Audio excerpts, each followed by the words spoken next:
HQN Books and Harper Audio presents When We Found Home by Susan Mallery, performed by Tanya Eby. Chapter 1. As Delaney Holbrook watched the man in the suit approach, she did her best to remind herself she'd given up on men in suits, in fact all men, and most suits, when it came to that. She was a different person, with new and improved goals, although she could still admire excellent tailoring, and nice blue eyes, and a firm jaw, and his walk. He had a very purposeful walk that was incredibly appealing. She sighed. So much for giving up on men in suits. She waited until he was directly in front of her before giving in to temptation and saying, "It's been 6 weeks, and this is getting pretty serious. Don't you think I should know your name?" She had no idea how he was going to respond. She half expected him to give her an icy stare and turn away, because this particular man in a suit had an impressive icy stare. She'd seen it more than once, albeit directed at others. But he didn't glare. Instead, he smiled. No, that was wrong. He didn't just smile. He gave her a slow, sexy grin that kicked her in the gut and left her feeling all fluttery and stupid and just a little hopeful. Talk about opening Pandora's box. "I'm Malcolm." His voice was low and masculine, with just enough gravel to give her a happy shiver along her spine. "Good morning, Malcolm." She pointed at her name tag. "Delaney, although you already knew that." "I did." "Your usual?" Malcolm was a double-shot, extra-hot, large latte.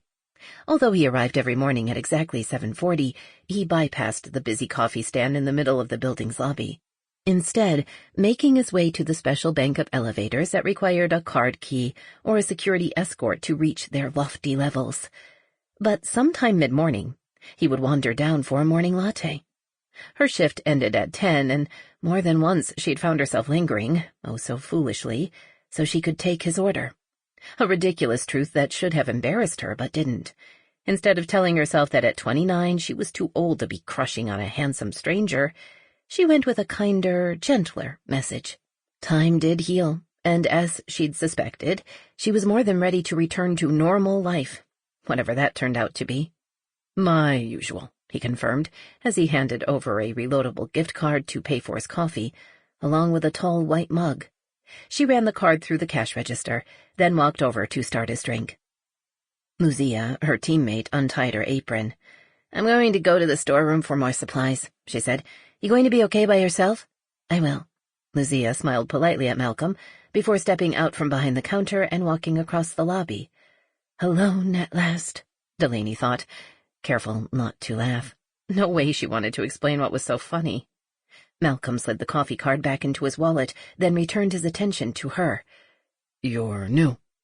"Relatively. I've been here nearly 2 months."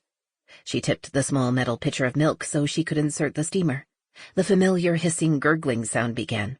She poured 4 shots of espresso into the mug he'd brought. "You're with Alberto's Alfresco." She nodded at the logo on his mug. "Your company owns the building and our little coffee stand is a renter." Does that make you my boss?" He grinned. "Don't go there." "Why not? I suspect you like being a boss." "Not all the time." "Most of the time," she teased. "Your suit is too nice for that not to be true." "What is your experience with people in suits?"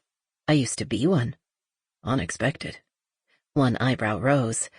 "Not anymore." "No, I've decided to go in a different direction."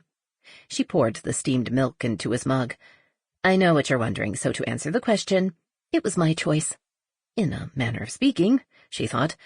The decision to change careers had been hers. The circumstances leading to that decision had not. "What direction is that?" he asked. "I'm going to be a naturopath." She waited for the look of confusion before adding, "I know what naturopathic medicine is. It emphasizes using the body's own systems for healing through a combination of Western medicine and natural cures." One corner of his mouth turned up.